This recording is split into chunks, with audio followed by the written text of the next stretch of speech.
So, welcome to the Chocolate Gourmet Festival from Hanover. My name is Michaela Schupp from Schokoladen-de-luxe, and my guest today is half across the globe in Bolivia, in Santa Cruz, and it's Hernan from Chocolate Baure.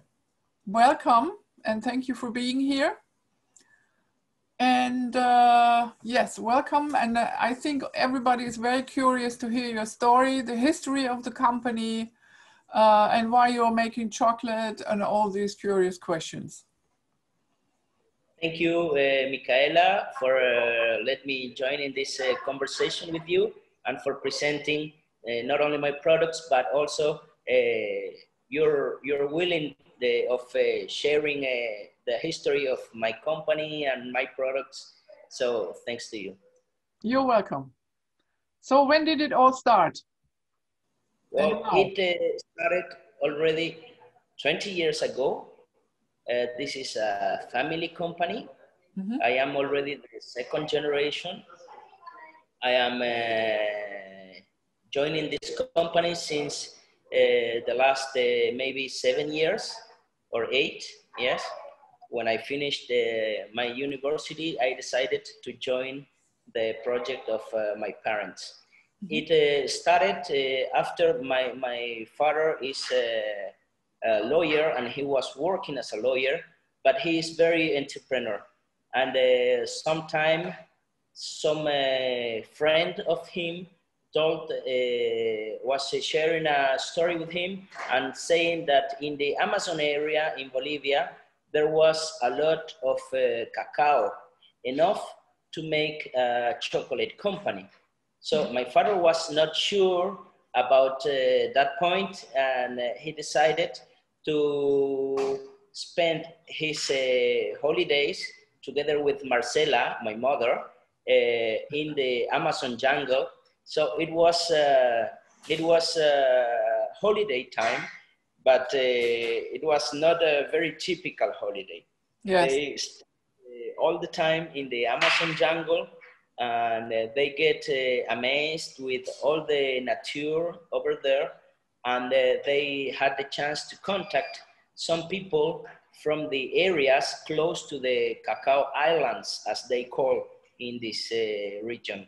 And they had the chance also to get into the jungle, to walk around, and my father said, together with Marcela, my mother, they said, yes, there is the possibility of making something sustainable. The people was at that time using the cacao beans only for their own consumption. Mm-hmm. As they are part of this nature, they used to consume cacao, but just to make hot chocolate as a drink, and this is part of their culinary culture. It was always part of their culinary culture. But they were not making a real chocolate out of it. Yeah. And when they started, my parents were not making real chocolate at all, neither.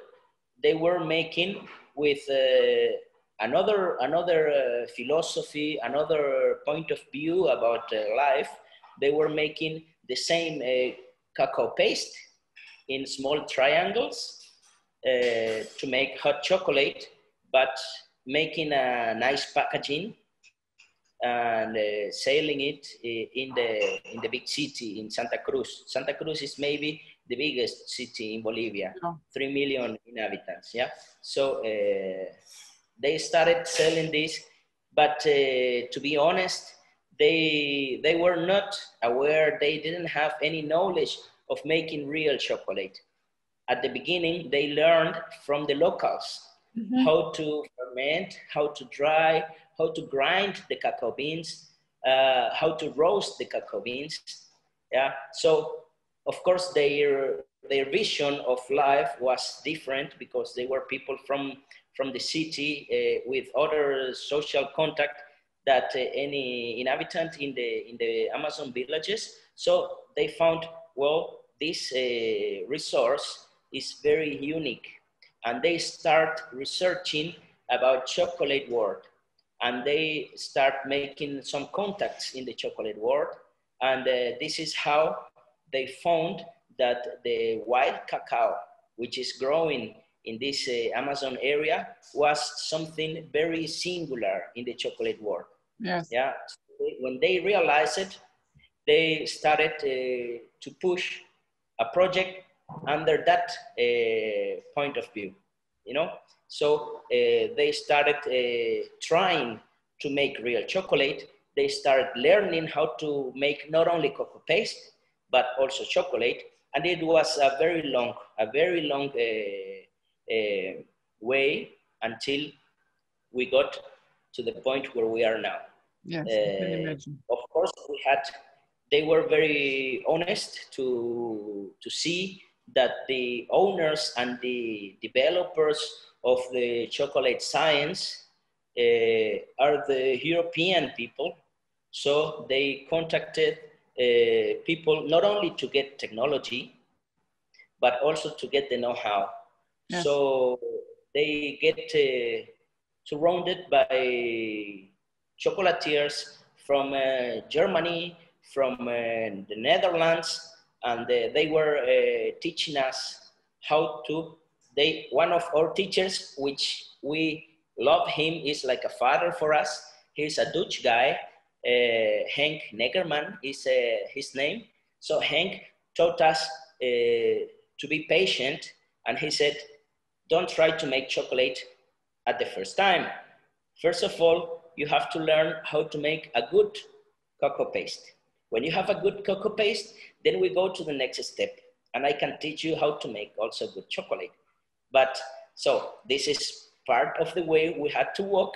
And when he decided that we can go to the real chocolate, then we started to make a real chocolate. Very basic at the beginning. Now he was also advising us what kind of equipments to get, which providers we can contact, and yes, he was introducing us to the world of the fine chocolate. And of course, he was recognizing the quality of the raw ingredient we had. The wild cacao was for him and for everybody in the fine chocolate world, something very singular, very special. So we were now giving the right process to that very special raw ingredient. Mm-hmm. Just one story I remember very well. Sometime one European chocolate maker from Germany. He has a very well-known chocolate brand, very international.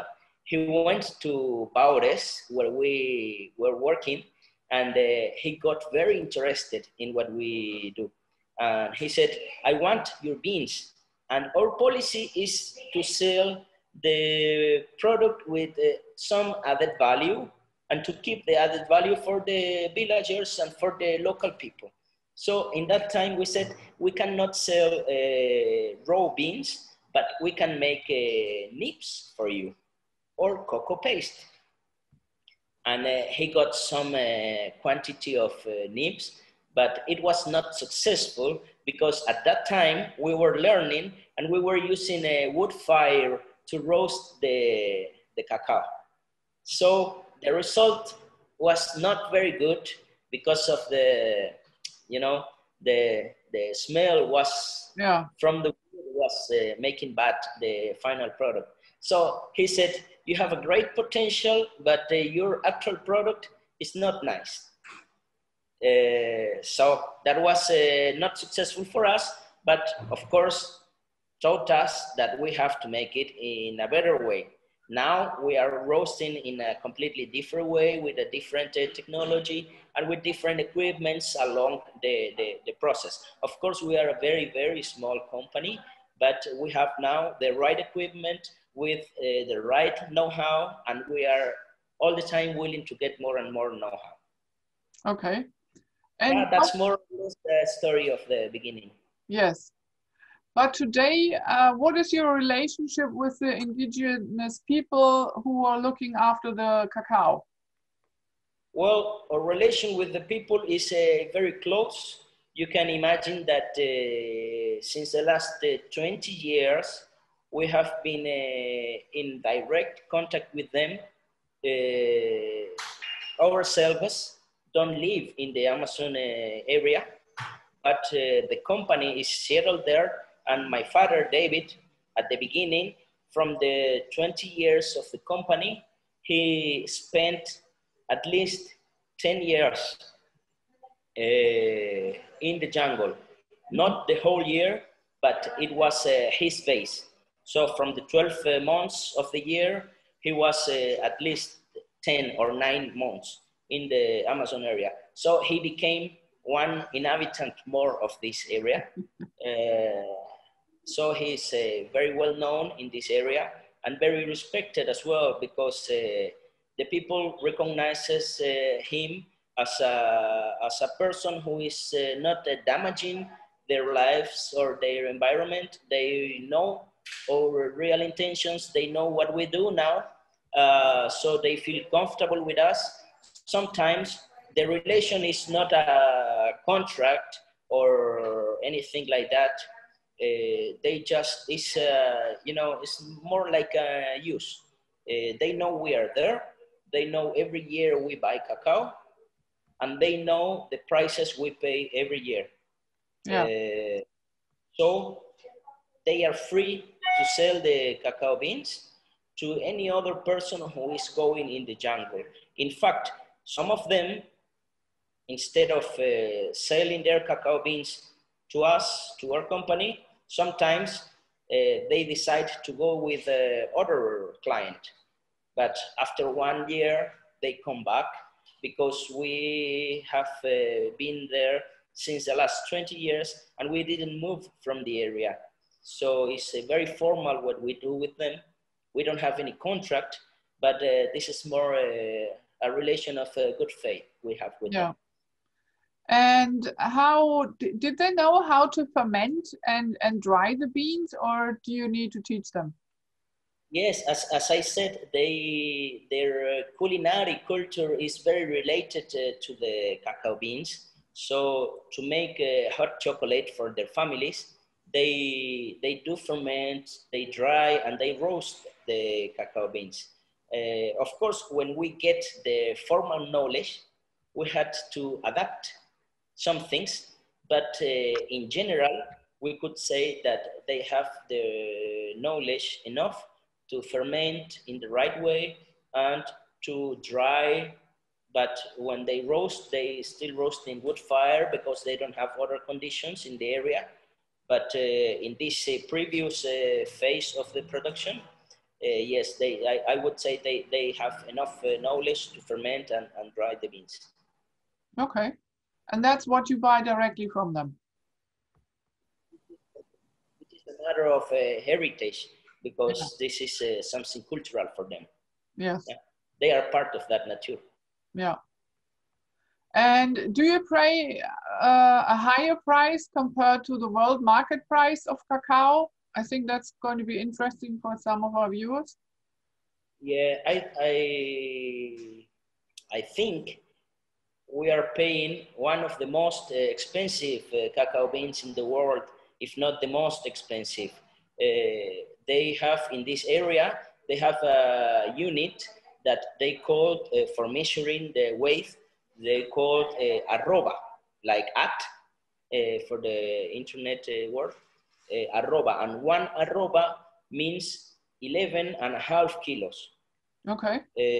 We are paying for those 11.5 kilos about 350 Bolivianos, which is more or less $50. Okay. No, that's so good. This is $5 per 1 kilo, more or less. Yeah. So the price they receive is very high. Yeah. It's very high in comparison to other fine cacaos. We cannot talk about the big productions in Africa, because the price that there is something very low. Mm-hmm. But in comparison with other cacao beans that are fine cacao, we are paying a very high price also. Yes. Yeah. And then how do you pick up the beans? Or I don't think they will deliver because I don't think, do they have cars? And I don't know. Because Well, I know the area, I don't think it is a mass population there. It's not a dense population. It's only a few people living there, right? the whole village is about 2,000 people, but I'm talking about Baures and the small villages around Baures. So this is very funny, and if I have enough time, I can tell you a little bit of it. As as they are in the jungle, well, their villages are not in the jungle, of course, but very close to it. But the cacao trees are not growing close to the village. And sometimes yes, but not in big quantities, of course.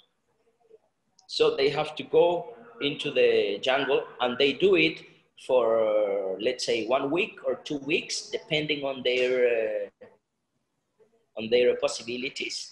And when they go into the village, they go together with their families, yeah, because they will spend more than 1 week mainly in the forest. So they make trends together with other families in a specific point, and they protect each other because this is already jungle, very deep. So they protect from each other in the camp they make. They enjoy. Sorry, sometimes the door is opening. Don't worry. Like some loss, sorry. So they make camps in the forest, and they protect from it, their families, yeah. And in the morning, they have lunch together. They have a breakfast together very early in the morning, let's say 5 or 5:30 in the morning. This is already very warm and very lighty. The sun is already there. And Yes. after that, they go into the jungle. They go into the jungle, men and women also.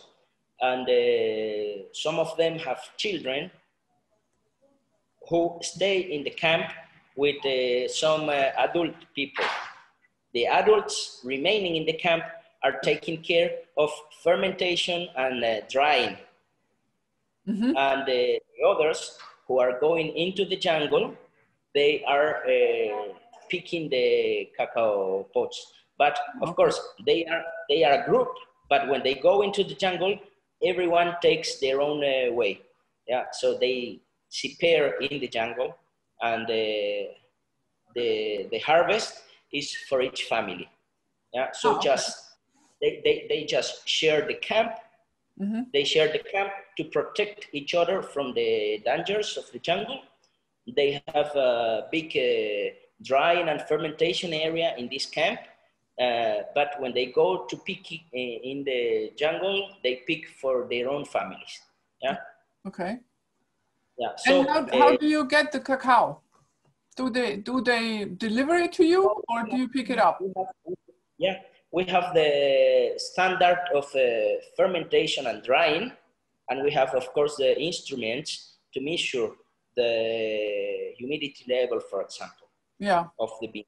Yeah, and we set the standards. We ask them to follow the standards, and at the end, we check the standards that are complete, and we buy the beans from them.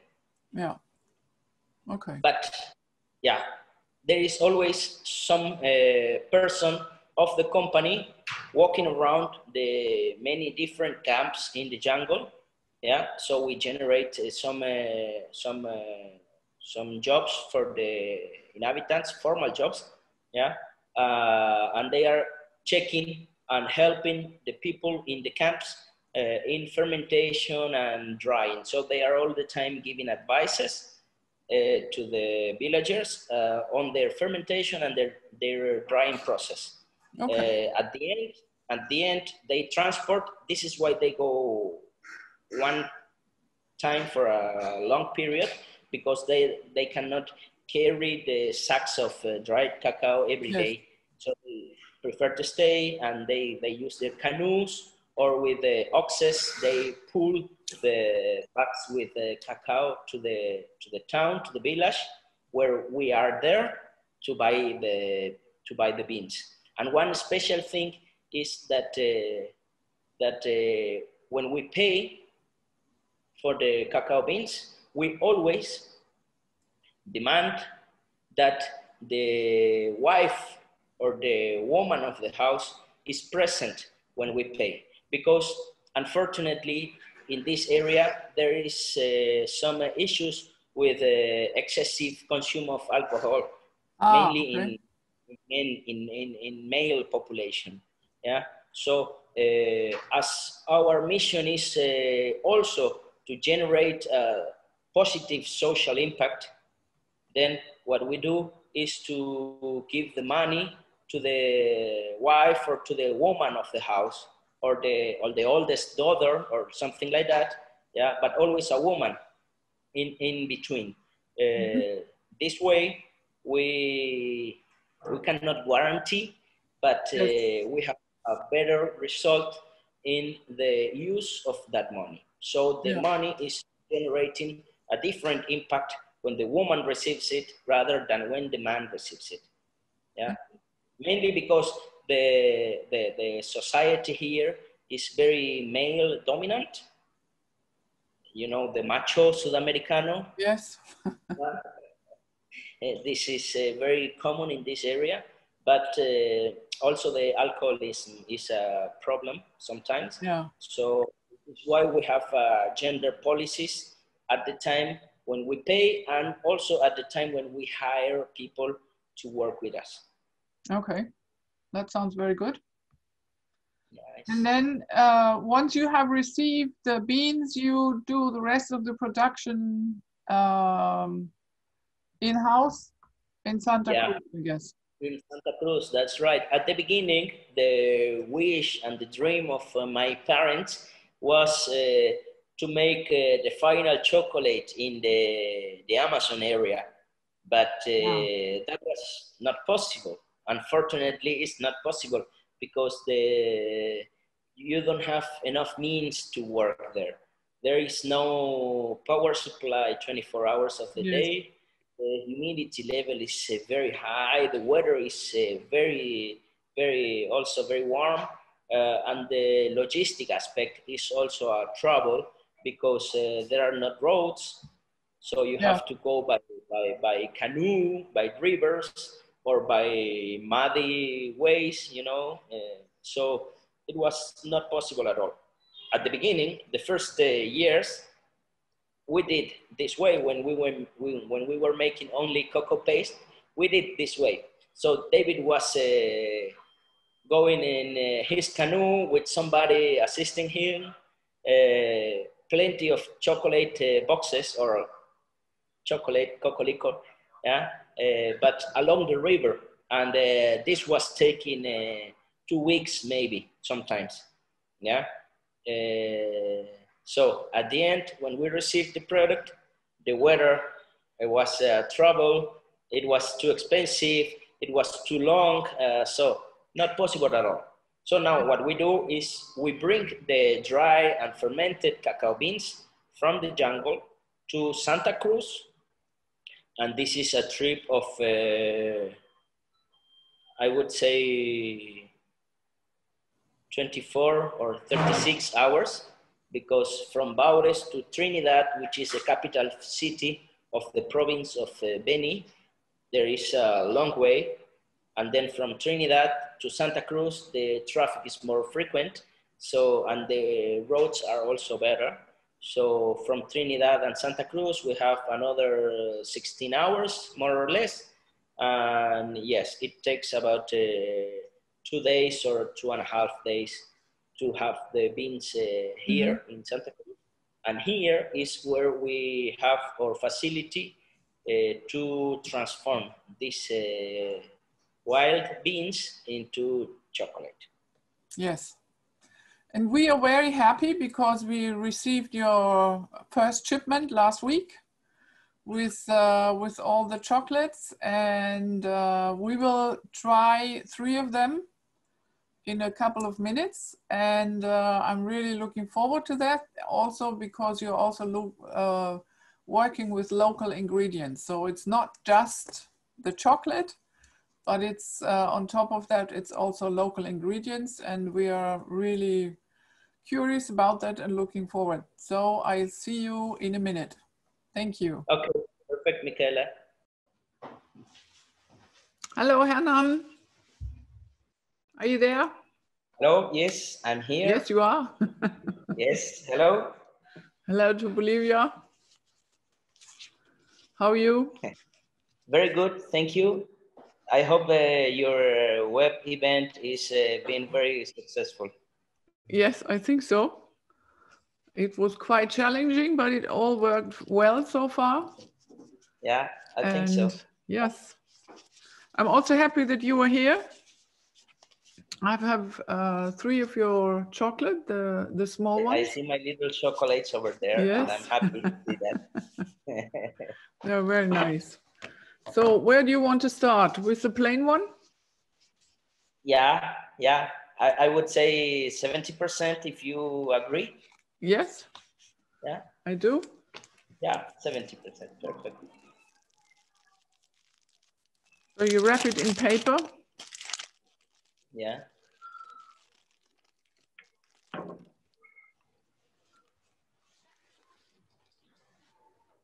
Here we go.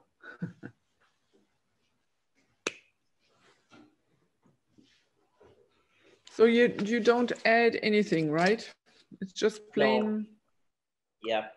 Yeah. Well, in the plain chocolates, we only use our cocoa paste. Mm-hmm. In some cases, when the intensity of cacao goes lower, we use cacao butter also, a small part. Mm-hmm. And then we use cane sugar, but organic cane sugar, and mm-hmm. That's it. We don't use cocoa powder. We don't use any GMOs like soy lecithin or mm-hmm. sunflower lecithin or things like that. No, we avoid the use of all those ingredients. So only the 3 basics: paste, mm-hmm. sugar, and butter. Mm-hmm. I like the flavor of the chocolate a lot. It's very chocolatey. There's some very dark red fruit, I would say. Yeah. Mm-hmm.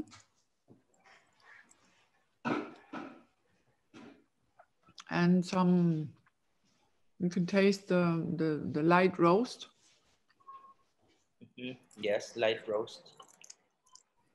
You're not roasting very strong. I think that's good. No, yeah. No, because we find the acidity and mm-hmm. the astringency of our beans also very low, in a good balance. Mm-hmm. So we decide to highlight the real taste of the bean, and mm-hmm. This is why we are trying to make a light roasting. Mm-hmm. I think that was a good decision. Yeah. And it's not bitter at all. Very creamy. Nice chocolate. Chocolatey chocolate. Very good. Well, I'm happy. Okay. What's next? The 100% or the one with low cocoa? I think it's better to go by the 100%. Yes. Because the next one you have there is with 100%. I would say so. The cocoa percentage here, of course, is the highest, but it shouldn't be. The next one is 65% cacao, so the cacao content is lower, but it contains hot pepper, paprika, yes. As you say in German. So it will difficult your next tasting if you go by that now. I would say, I don't know. No, I totally agree with you.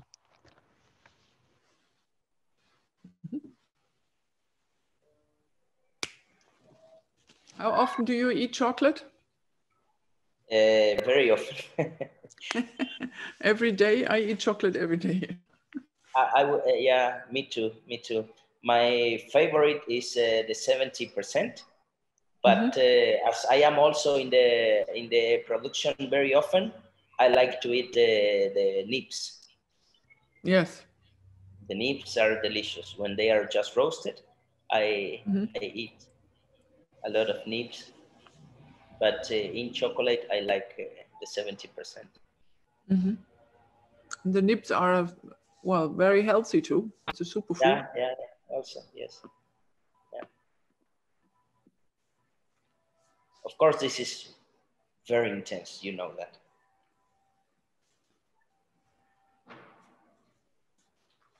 Yeah, but it's still, I still like it a lot because it's not very acidic.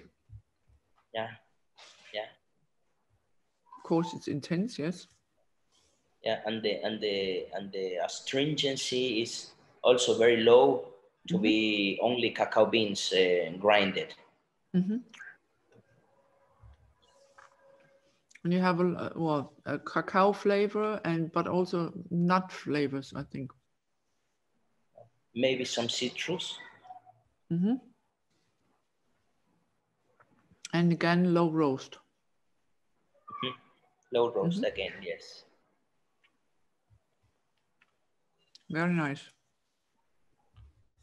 I think this is 100% chocolate that you can give to people who have never eaten 100% chocolate because it's very mild. Yeah, I think it's a good point for introducing these people who is not used to 100% because it's very soft to be only cacao beans, right? Grinded and roasted is still soft, and that is of course due to the mainly of course the process has something to be there also. But mainly the quality and the nature of the raw ingredient of this variety of cocoa. Yes, but I also think you have improved your process and the quality of the chocolate. I think it Yeah, became of better. course it makes a lot, of course. Yeah, of course it makes a lot, and we are, as I said in the first part of this interview, we are every day looking forward to improve our knowledge or process all the time. Yes, but I can tell that you do that really by the Thank taste you. of the chocolate. Thank you very much. Yeah. Okay. I think it's important also for me having a chocolate shop. I cannot taste every single chocolate that we receive.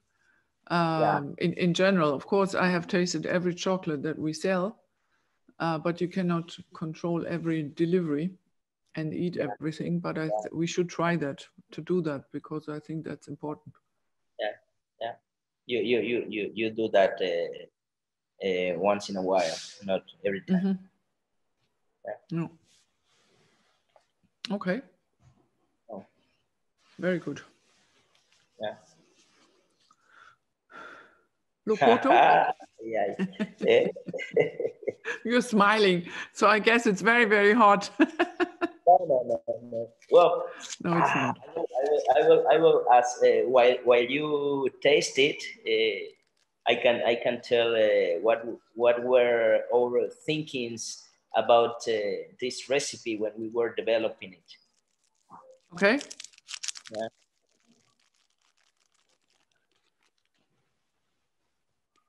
I have to have some water before. So we said, are we going to make chocolate with hot pepper? Okay, you cannot use any hot pepper. You have to use something representative from Bolivia also. And we share, as many other ingredients, we share with Peru some fruits and food ingredients. Yeah. So in Peru, this hot pepper, they call rocoto with an R at the beginning. And in Bolivia, we call it locoto with an L. So we said the most representative hot pepper in Bolivia is locoto. So let's use locoto in our hot chocolate, chocolate with hot pepper. And then we were discussing, don't make it so hot, but don't make it so light. And we tried to find an intermediate point, because if you know, the sensitivity of the people is different always. Yeah, sure. Every person is different. Yeah. So for someone it will be too light. For someone it will be too strong. And we decided, let's try to find something in the middle, so everybody can stand it, but at the end you can still feeling that there is a hot pepper in it. In other case, some people will feel themselves like cheated, you know. And we said, okay, let's make it, and let's make that people feels it in their mouth. I like the chocolate because I think it is indeed a good balance between the hot spice and but also the sweetness of the chocolate. It's 65%, so it's sweet enough to balance the hot pepper. But I'm also someone who can eat hot, not Indian hot. It's too hot. So I would say also something in between. Okay. But for example, my boyfriend Tom, he cannot eat hot at all. Nothing. Yeah, but it doesn't burn in your mouth, does it? No, it does not. I think it's nice. Yeah. And it's not overpowering. Yeah.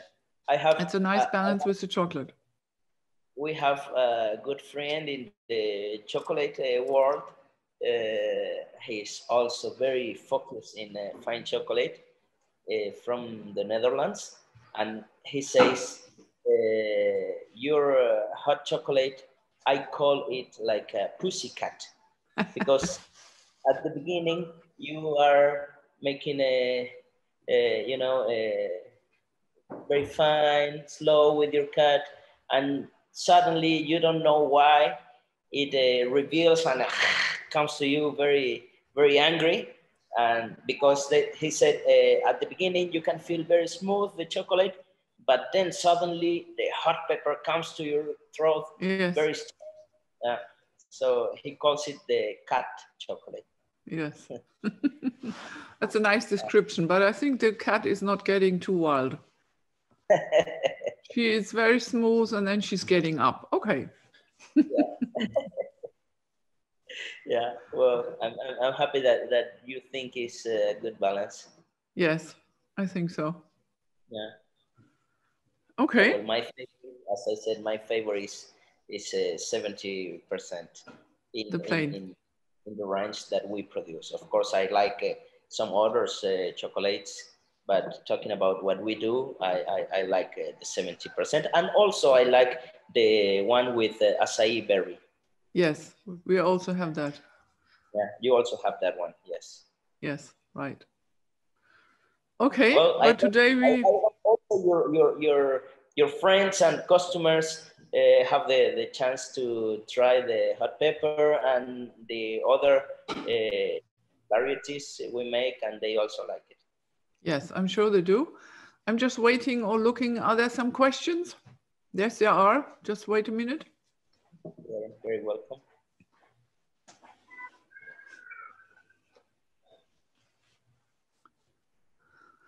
Why did we decide to go for the hot chocolate? Well, I think because there is a demand in the market for hot chocolate, not drinking chocolate, but spicy chocolate. So, and it's from your side, Hernan, because it's a local product too, and you have more flavored bars. And that's one of them. Right. Yeah, from my side, I would say yes, there is a trend in the market for consuming chocolate with other ingredients, and it's very, very singular to find hot pepper in a chocolate. So the curiosity of people makes or has built a trend on it. But from our side in the production, we are trying to show to the world. Bolivia, unfortunately, is not showing very much of what we do here. And there are many good things, not only ingredients, but also final products. So when we decided to make a diversification of production, we decided to make it with the local ingredients. And as I said previously, we are matching the trend of chocolate with hot pepper with the popularity of locoto in Bolivia. So Yes. we said, yes, this is our ingredient.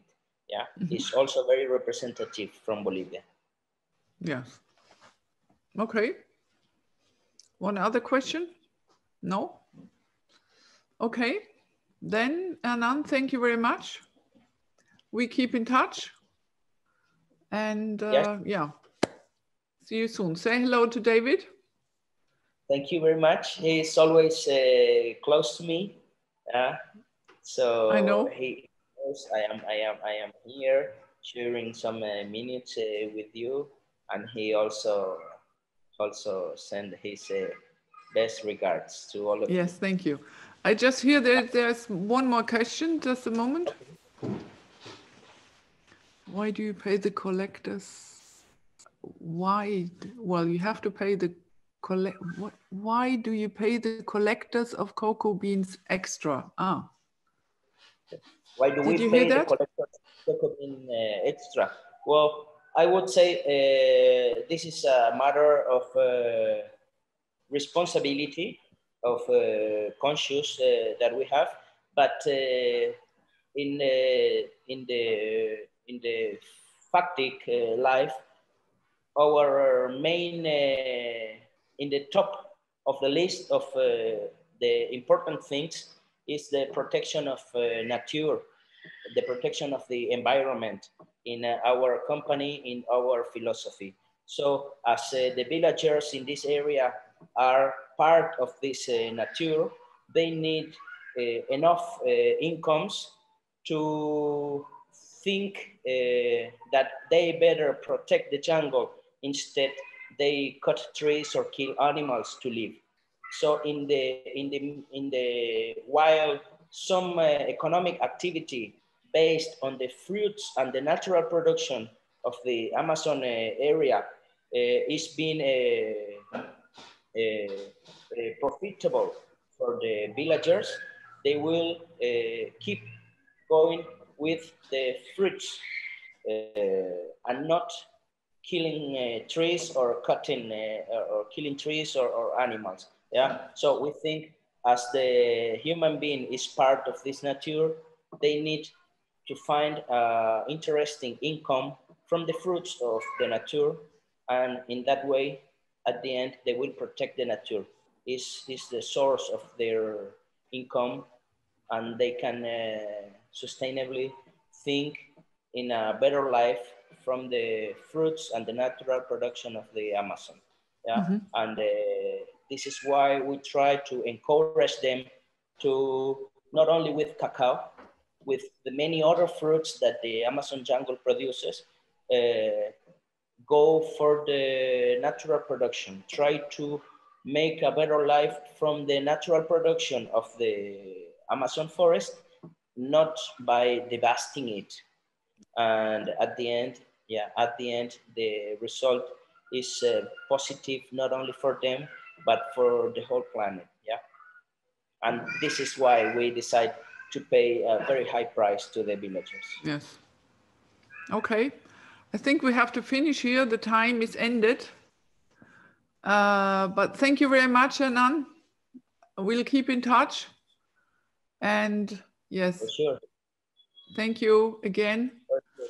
And I hope this Corona situation let us meet the coming February in the Nuremberg for the Biofach. Yes, let's see. I'm not sure yet. Success, and thank you for the interview. Yeah, thank you too. Bye-bye.